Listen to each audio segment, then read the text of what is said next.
Coming up on Focal Point. This baby tree will soon be someone's Christmas centerpiece. Find out how these babies are grown tonight on Focal Point. We'll take you up close and personal with MSU's newest and biggest instrument, the red cedar organ. It's been 40 years since Democrats had control of this historic building, but that all changes in January. Find out what that means for Michigan politics on Focal Point. We have all this and more coming up on Focal Point.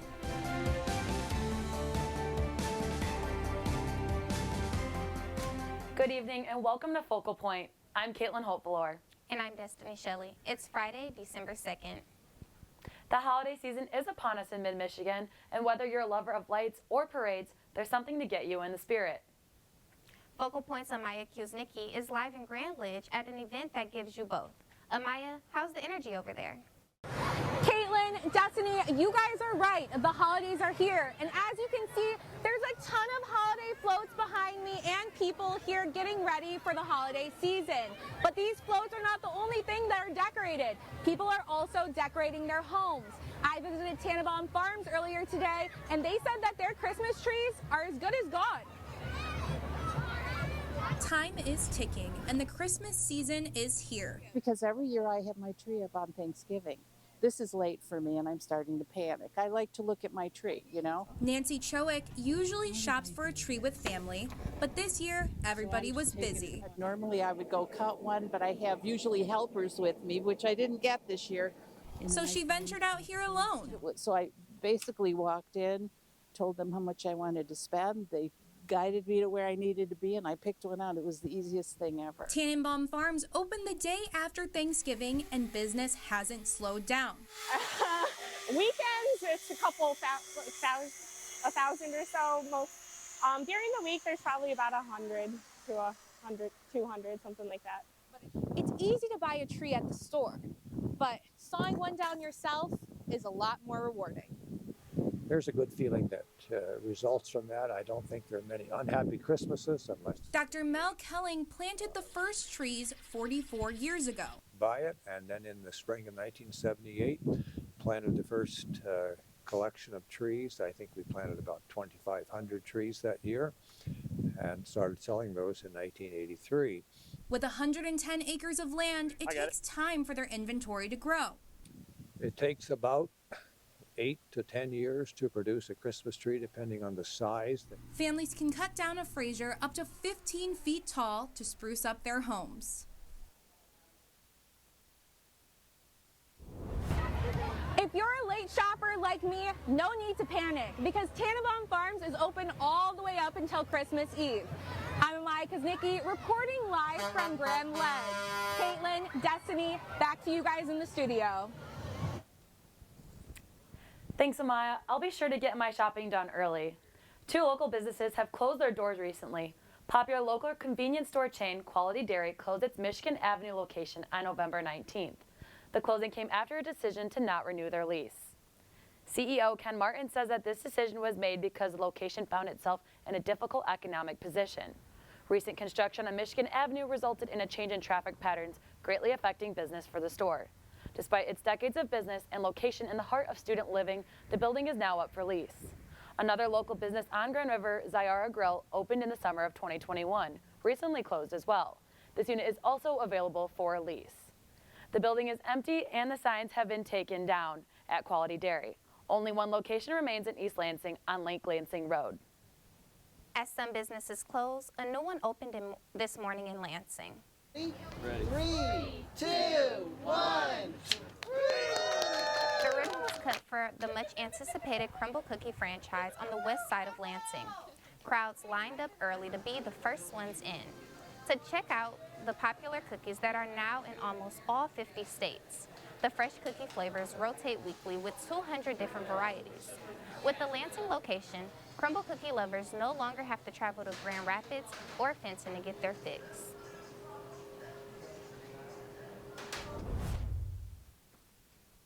We've been training our 70-person staff for quite a bit to get things ready. We've got lines out the door and around the corner. People have been very excited about this for a long time, and we're happy to be bringing Crumble to Lansing.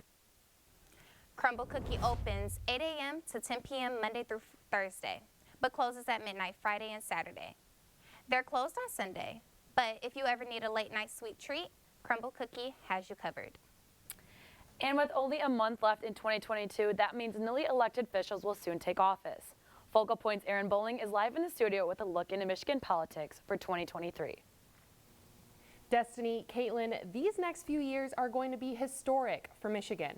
It's the first time in 40 years that Democrats control the legislature. I caught up with Democrat Representative Kara Hope to get the inside scoop on their plans for the term. Well, I think we're going to be able to do things that people actually want to see happen. We weren't able to get some things done that we wanted to. Representative Kara Hope knows what it's like to be in the minority. It wasn't a failure by any stretch, but looking forward to doing more next term. Democrats dominating the Capitol is just the start of the historic power flip. We have the first African-American man as Speaker-elect of the House. We have an African-American woman in the Senate as Appropriations Chair for the first time ever. So these are exciting times. While Hope is hopeful for the term, Democrats are only in the lead by 1 seat in the House and 2 seats in the Senate. It's not going to be a walk in the park. It's going to be work. We're going to have to find issues and people that we can, compromise on, compromise with. Hope credits the transfer of power to the end of gerrymandering in Michigan. Even though more Michiganders would vote for Democrats, because of gerrymandering, we had Republicans in control of both chambers of the legislature. So now with this change, it's more reflective, I believe, of the will of the electorate. Hope says they're still working on plans for the first session, but that they're looking forward to hitting the ground running. It's exciting. I mean, there's no other word to describe it. It's really exciting. It's a great opportunity. Representative Hope says their current plans include gun control issues like safe storage, relaxing education requirements like the 3rd grade reading law, and increasing the earned income tax credit. Back to you guys in the studio. Thanks, Aaron. It looks like Democrats got their holiday miracle they were looking for. Speaking of holiday miracles, a Christmas miracle might happen for a Jackson area bookstore. With books stacked from the floors to the ceilings, this gym in Jackson isn't your normal bookstore. People don't just go there to find their favorite reads. Justin Fairchild lives in Jackson and says the Book Cottage regularly donates and gives back to the people of Jackson. With the bookstore struggling to stay open since COVID, Justin, along with other community members, have started a GoFundMe to keep the bookshelves full and make this Christmas miracle come true. It's a neat place, and it's a rare find. You don't see those types of places around cities or towns anymore.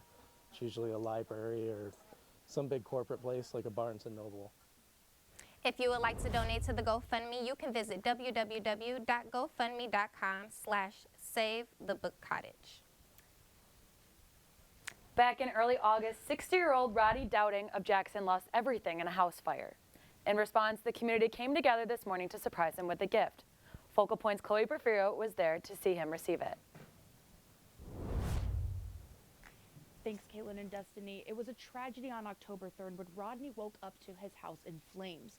What started out as a dryer fire ended up taking everything from him, including his beloved moped.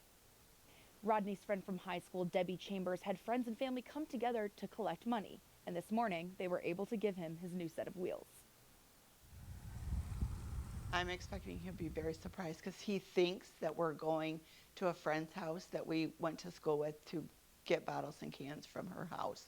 Debbie Chambers says Rodney worked hard to get his moped and she wanted to give that back to him. And the way he got his moped was walking every day collecting bottles and cans to buy his moped. So friends and family met this morning at TC Power Sports in Michigan Center, Michigan, awaiting Rodney's arrival. We love you, Rodney. And when he walked in, this was waiting for him, a brand new shiny blue moped, and around it, all the people who care for him most. How did you feel when you saw the moped? Surprised. Surprised? He's walked his whole life down these streets. But now he'll cruise them. Now, Debbie told me that earlier this summer, Rodney lost his mother, so he says that when he woke up the night of the fire at 3 a.m., he thinks it was his mother, his guardian angel, that saved him. Debbie says it's a miracle he's still alive. Chloe Porfirio, Focal Point News. Coming up after the break, we have what's next for President Biden's student forgiveness plan. In the classic 90s movie Hits, it hits the Wharton Center stage. And is more snow on the way? Soon we're going to be looking at a live picture from our campus cam. There it is. We'll tell you what you can expect this weekend. We'll be back with weather next.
Continues to be on hold after the Supreme Court ruling on Thursday.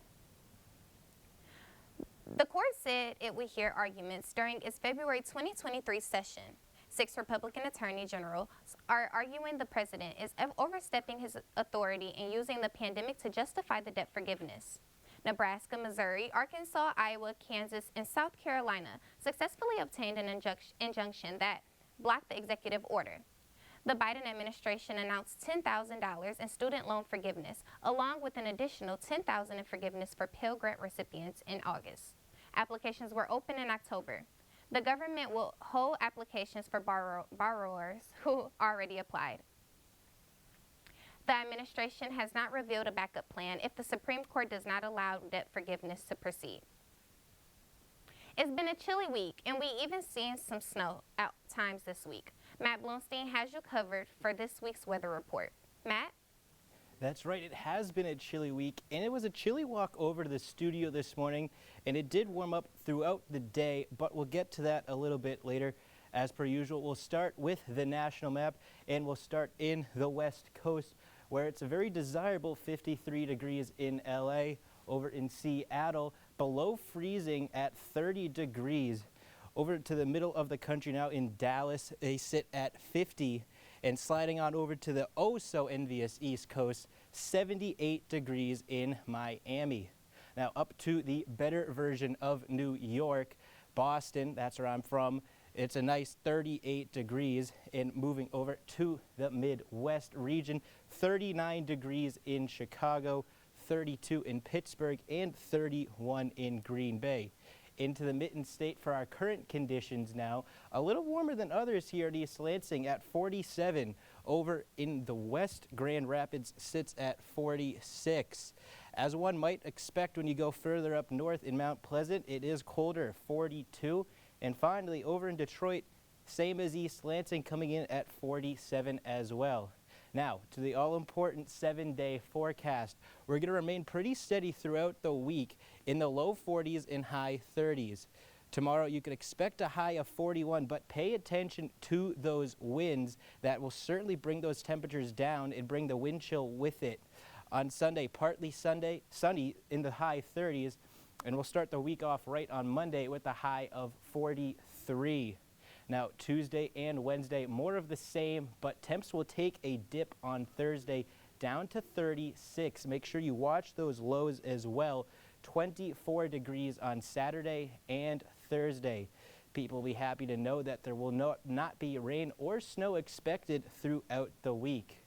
And finally, we travel all the way around the world over to Qatar so we can take a look at the weather report for the United States World Cup knockout round game tomorrow against the Netherlands. Fans and players can expect highs of 86 with lows of 67. The game kicks off at local time 6 p.m. so the sun will have set, so that will sure bring the temperature, the expected temperature down, during game time. Now that's all I've got for weather this week. Back to you guys in the studio. Thanks, Matt. Looks like we have a chilly weekend ahead. Meantime, Spartan Upcycle Fridays are back at the Surplus Store and Recycling Center after taking a short hiatus. Yeah, that's right, Destiny. Today they put on an event for the public in honor of the holiday season. Participants had the chance to decorate winter-themed wreaths made out of different textiles, sheets, towels, paper, books, wire, and other recycled materials. Participants had a few options for how to design their wreaths, depending on their skills. Spartan Upcycle mainly serves MSU students and offers free drop-in events monthly. It's basically a chance for people to work with materials that they're going to get a chance to repurpose. So all of the things that we use in our projects are mostly sourced from the operations of recycling or surplus collections. Spartan Upcycle will continue to hold events on Fridays next semester. On Friday, January 27th, they'll be hosting a clothing swap. If I was to adopt another animal, I would choose to adopt from a shelter. Personally, I think it's better to adopt and not shop. But have you been to a nearby animal shelter lately? Workers at the Capital Area Humane Society says that people are giving up their animals in record numbers. Lauren Gitso, a volunteer at the shelter, says that she sees it every year. It's really important because obviously all of these animals want to find homes, especially over the holidays. It's always nice to spend Christmas with a new pet, especially when you adopted. They all need loving homes. Shelter has a holiday wish list of items needed to make every animal's Christmas special. The list can be found on the Capital Area Humane Society's website. And the winter season is the perfect time to see a show. But don't worry if you can't make it to Broadway, because Broadway will be right here in East Lansing, putting on a production of Pretty Woman, the musical. This morning I met with Bob Hoffman of the Wharton Center to find out more about their upcoming production. When you hear the names Julia Roberts and Richard Gere, you often think of the film Pretty Woman. They're going to be taking the stage of the Wharton Center very soon. Oh, not Julia Roberts and Richard Gere, but who, Bob Hoffman? So we've got Adam Pascal playing the lead male role. He plays Edward, and Lewis is his name in the show. And then we've got Jesse Davidson, and Jesse plays the role of Vivian Ward. So this show is the romantic comedy. It's a love story, right? About two individuals who find each other, and they're really unlikely soulmates. But it's a great show, it's a great night out, and it's coming to Wharton Center December 13th through the 18th. And I think we've got a clip that we can show. Welcome to Hollywood.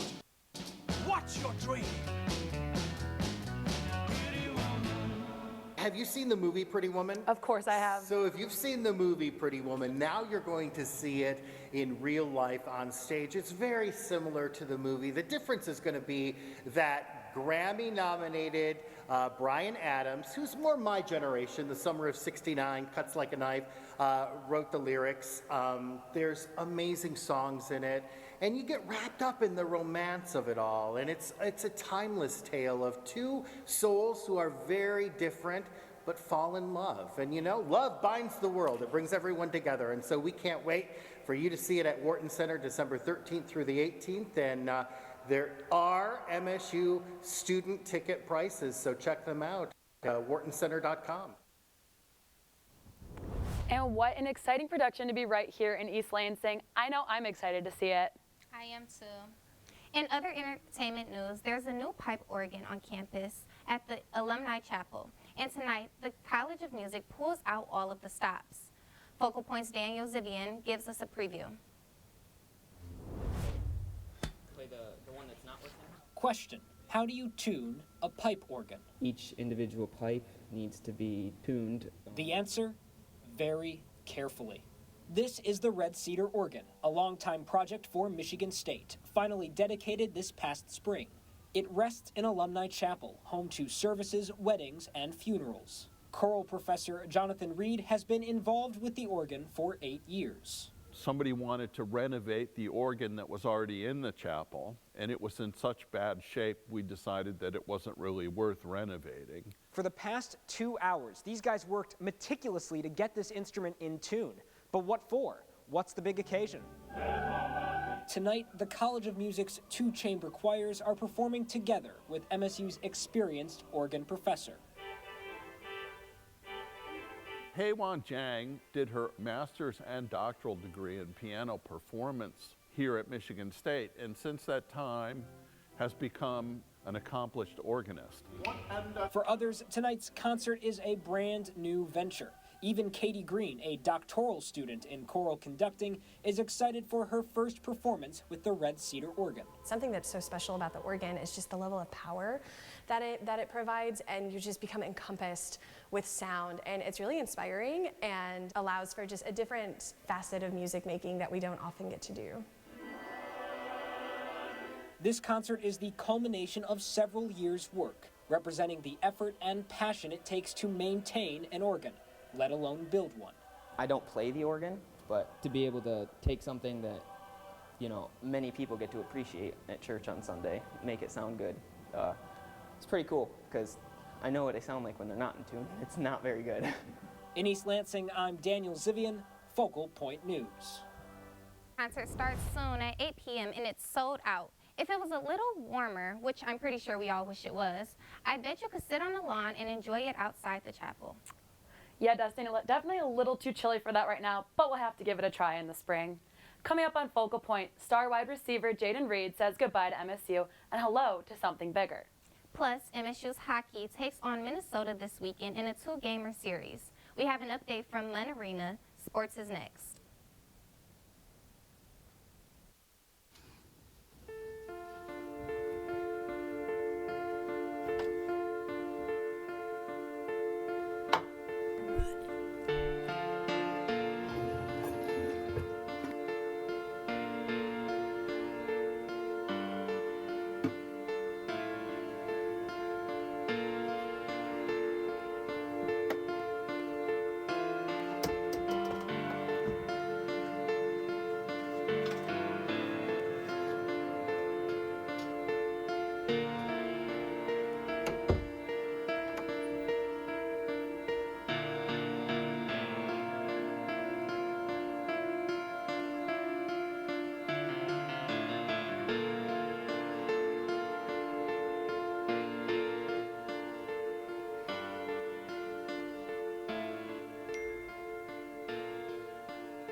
Welcome back to Focal Point. I'm Joe Hicks with this week's sports update. We start with the Michigan State hockey team that's playing in the first of a 2-game series against Minnesota tonight. Focal Point's Dominic Carroll is at Munn Ice Arena with more. Yes, Joe, the hockey team can jump into the first place spot in the Big Ten standings with a win over the Golden Gophers tonight. The Spartans return to East Lansing after 2 wins over Miami, Ohio, and freshman Carson Dowert scoring his first hat trick on the season last Saturday. With 11 wins under their belt, head coach Adam Nightingale looks ahead for tonight's matchup. We're not building a rocket ship here. We're just trying to be a good hockey team, and that takes work, that takes sweat, and lots of work and lots of sweat. And you can't get bored with doing kind of the mundane things over and over and over. And you look at elite athletes, I mean, that's what they do. Senior standout Jagger Joshua returns to the ice tonight after missing the last game due to a penalty accumulation. From Munn Ice Arena, I'm Dominic Carroll. Joe, back to you. Thank you, Dominic. The game is underway and Minnesota leads 1-0 in the first period.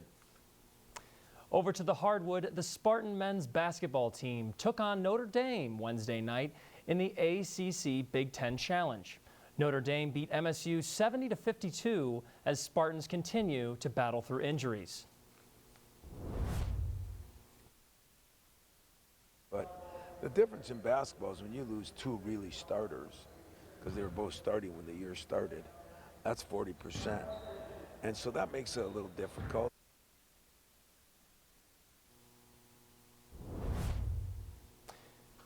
The Spartans will open Big Ten play this Sunday at the Breslin Center against Northwestern.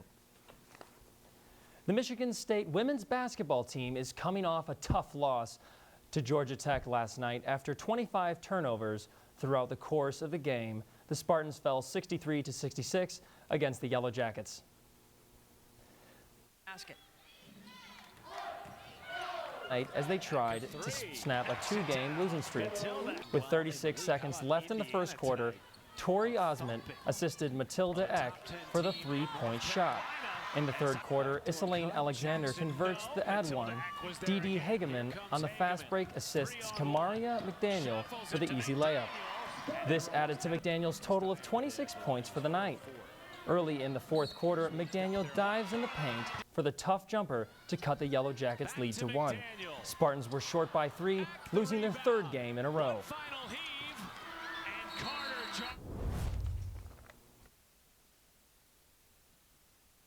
I mean, we left 10 points at the free throw line again. That we did that against Oregon, and we just didn't take advantage of it. And we have to do a better job. I mean, people are getting there. You just can't shoot 60% from the line in a game like that and get there 25 times, which is what you want to do. I mean, you want to get there. Now you got to take advantage, and we turned it over too much. The women host the Purdue Boilermakers this Monday, 7 p.m. tip-off at the Breslin Center. The Michigan State football team closed out their regular season last Saturday with a loss to Penn State.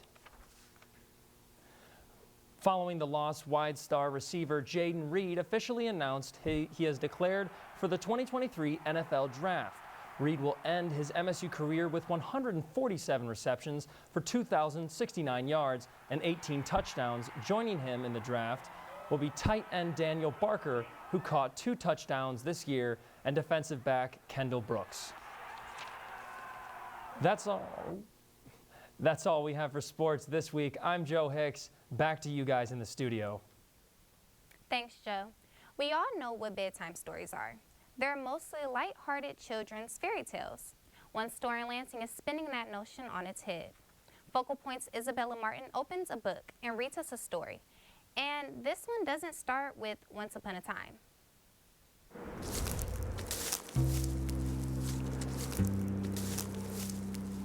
There's a ghostly renaissance happening in the United States. Believing in ghosts is no longer considered out there. Instead, it's now hip to see dead people. Our goal is to at least make you jump a little. Wait, this doesn't sound like the appropriate bedtime story. It's more like a dead-time story. But you won't find it here. You'll find it, thanks guys, here. It's a place to escape the ordinary.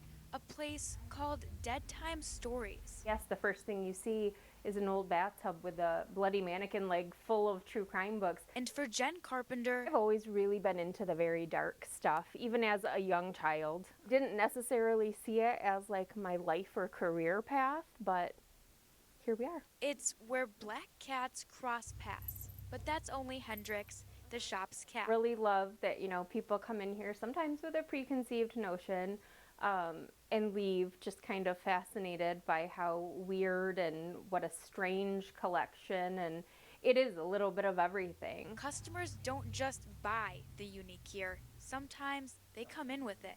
When it comes to the paranormal, so if someone brings me a haunted doll and wants me to take it off their hands, sure, I'll take it.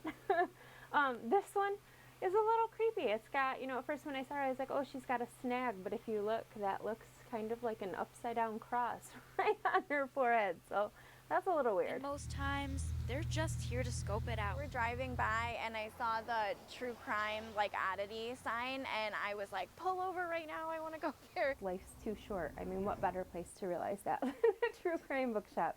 Life's too short. Have fun. It's okay to be you and not feel bad about the things that they're interested in, the things that they like. It's okay to indulge your inner kid. It's okay to indulge your dark side. So while this path might seem like it leads to the perfect setting for Deadtime Stories, it's really this sidewalk in Rio Town that leads you there. In Lansing, I'm Isabella Martin, Focal Point News. If you want to see more spooky dolls and true crime books yourself, Deadtime Stories is located in Lansing's Rio Town. That's sadly all we have for the fall semester of Focal Point. I'm Caitlin Hopeflor. And I'm Destiny Shelley. We leave you with more from the Alumni Chapel and a new pipe organ. Have a great weekend and see you next semester.